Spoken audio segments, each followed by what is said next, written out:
foil baked trout fillet with spinach pesto. I bake my trout fillets in foil and top them with my homemade spinach pesto. This dinner recipe is so easy and the fish is tender, delicious, and healthy.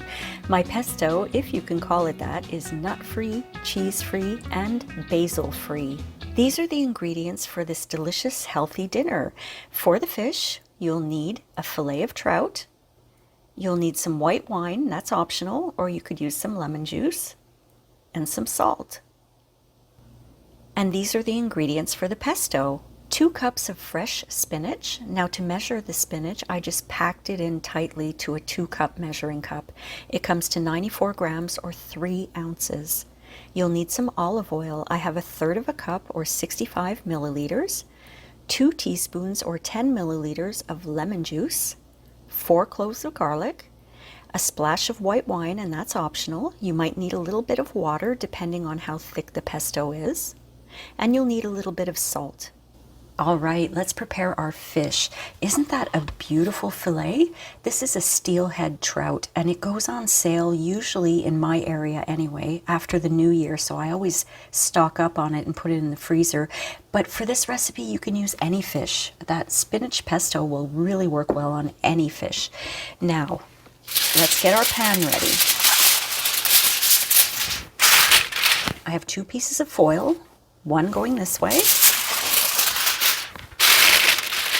and one going this way, because I really want to make sure my fish is sealed in the foil. So I'll put that onto my pan. Now I just wanted to mention something. I'm somebody who is very paranoid about fish bones, and I can already see a few in here. So I always make sure I try to get all the excess bones out. Now, your fishmonger or the packages might say, you know, boneless, but that's not necessarily so. So I want to show you what I do. Usually you can see veins in the fish, and that's where the bones would be. And it may kind of ruin the look of the fish, but I always run my finger with a gloved hand through those veins to make sure I don't feel any of the bones. And then I just go across the whole fish fillet, and you can feel if there's a bone. You really can, because it doesn't feel like the flesh of the fish, right? So now I'm confident that there really are no more bones here. I took out 3, and I'm sure nobody wants to swallow a fish bone, right? Okay, so we're ready to season our fish fillet. So let's season our fish fillet. I'm going to use just a pinch of salt, a couple of pinches maybe, and just season my fillet. You could use pepper as well. I'm not a fan of pepper, but I like to use salt. And as I mentioned before, I'm using white wine, and I'm just pouring a little bit of white wine in there. Not much, I would say maybe a couple of spoonfuls, and if you don't want to use white wine, you don't have to. You could use lemon juice, or you could just simply put water in there. So now what I'm going to do is I'm going to fold up the foil into a nice little foil package.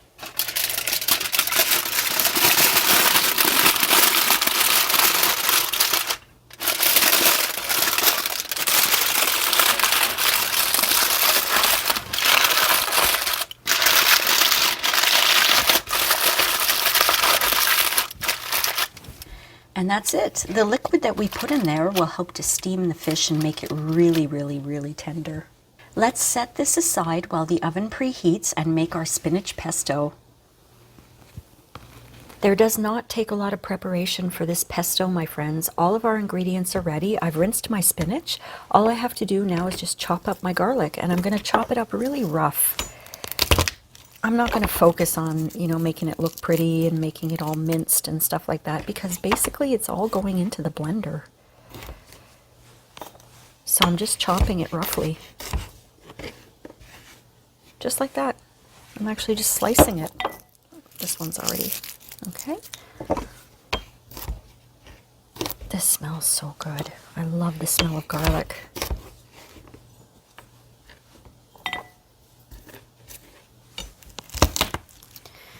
If you're wondering what I'm doing, I'm squishing down the garlic because that helps the skin come right off. That works well if you have old garlic. Old meaning usually what's in the store-bought section, you know, in the grocery section, you've got old garlic. If you have fresh garlic that you've grown or that you purchased at a farmer's market or something like that, this may not work. It takes a little more elbow grease to peel off the garlic peel for fresh garlic. All right.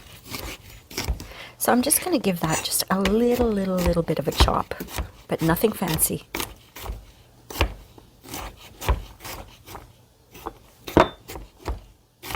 And that's it. Basically what we're going to do is place everything into the blender, and we're going to keep about half of the olive oil aside. So don't put all of the olive oil in there. And I'm going to start with my liquid ingredients. So in goes my white wine and my lemon juice. And like I said, half of my olive oil, or just a little bit of the olive oil. It's very approximate. And my garlic. Get all that garlic in there. I love it. And my spinach. Now for the salt, the way you want to season it, it's up to you. I put in about a pinch of salt. You might like to put in pepper. I don't eat pepper because it wreaks havoc on my digestion, but pepper would be good in this too. And I mentioned before when I was discussing the ingredient list that you could use water instead of the white wine, because the thing is, this is kind of very subjective. You know, you might like your pesto thicker, you might like it a little runny. We all measure things differently. I might be using a light olive oil where you have a heavy one, so the consistency is up for grabs. So just take the basics and make it the way you like it. That's what I always say. I just wanted to mention something about frozen spinach. I don't think frozen spinach would work very well with this recipe. I think it would get too soggy, but I've never tried it. So if you only have frozen spinach and you want to try this recipe, go ahead. But just keep in mind, 1 cup of fresh spinach weighs about an ounce, and an ounce is about 27 grams, something like that. And a pack of frozen spinach is usually 10 ounces. So you would have to make sure that you use 2 ounces of the frozen spinach in lieu of the 2 cups of fresh spinach.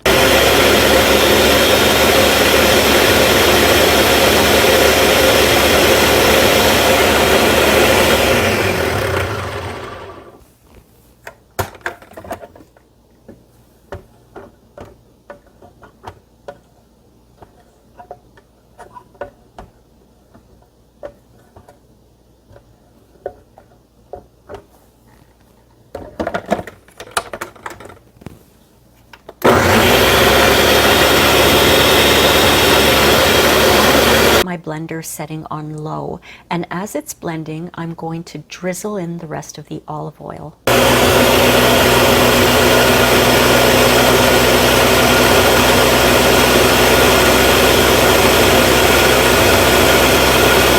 I've transferred my pesto into a small pan, and I'm just going to bring that to a simmer, and I'm going to let that gently simmer while the fish is cooking.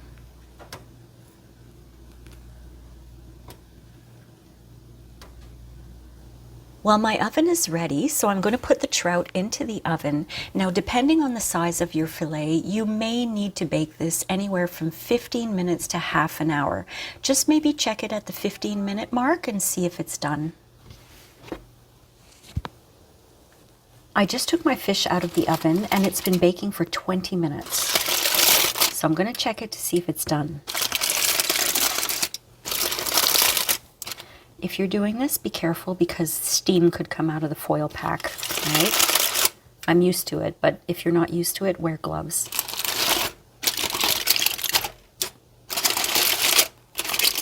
Oh, it smells good. So how we check is like this. These are all the fats that came up here, if you're wondering. Just go into the thickest part and open it.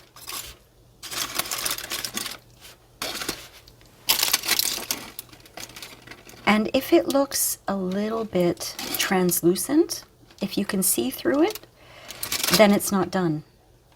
But if it's opaque, like it is here, it's really nicely tenderly cooked, then it's definitely done. And sometimes when we serve, we don't want to, we don't want it to be messy like this, but that's where the sauce comes in, or the pesto. You can pour the pesto over this piece and no one will ever know that you checked it. So when you can't see through it anymore, when the fish is opaque, it's definitely done.